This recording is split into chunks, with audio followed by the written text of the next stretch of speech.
બનાસકાંઠા જિલ્લામાં કાંકરેજ તાલુકાના અરણીવાડા ગામનો 28 વર્ષીય યુવક 3 દિવસથી ગુમ અને પછી પૈસાની લેતી દેતીમાં મર્ડર કરી લાશ દાટી દેવાઈ હોવાનું આવ્યું બહાર। અરણીવાડા ગામના યુવકને પૈસા લેવા જતા મળ્યું મોત।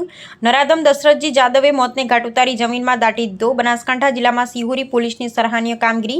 ગણતરીના કલાકોમાં જ ગુનાનો ભેદ ઉકેલી આરોપી દશરથજી જેનાજી દરબારને દબોચી લીધો। કાંકરેજ તાલુકાના અરણીવાડા ગામનો યુવક 3 દિવસ પહેલા ગુમ થયો હોવાની સિહોરી પોલીસ સ્ટેશનમાં જાણ કરવામાં આવી, જેમાં રાનેર ગામનો રહેવાસી અને ટ્રેક્ટર ભાડે ચલાવતો યુવાન દશરથજી જેનાજી દરબાર જાદવને મરણ જનાર ચંદુ ઉર્ફે રાહુલ સોલંકીના 30,000 રૂપિયા આપવાના હતા અને પૈસા લેવા માટે રાનેર ખાતે આવેલ, ત્યારબાદ તેનો પત્તો ન મળતા પોલીસે જુદી જુદી ટીમ બનાવી તપાસ હાથ ધરી હતી।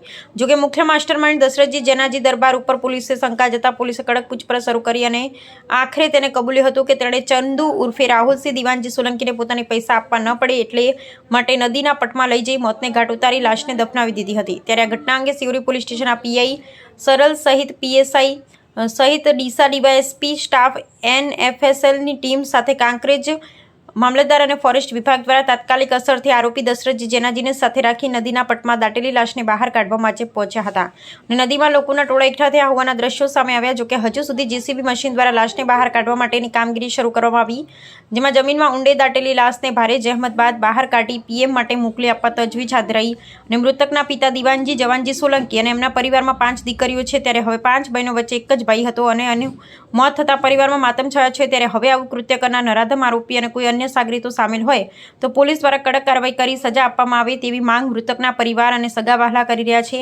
ત્યારે હવે આ મામલે સિહોરી પોલીસે માત્ર ગણતરીના કલાકમાં જ ગુનાનો ભેદ ઉકેલી આરોપી દશરથજી જેનાજી દરબારને ઝડપી પાડી વધુ તપાસ હાથ ધરી છે। અહેવાલ બાય રામજીભાઈ રાયગોર।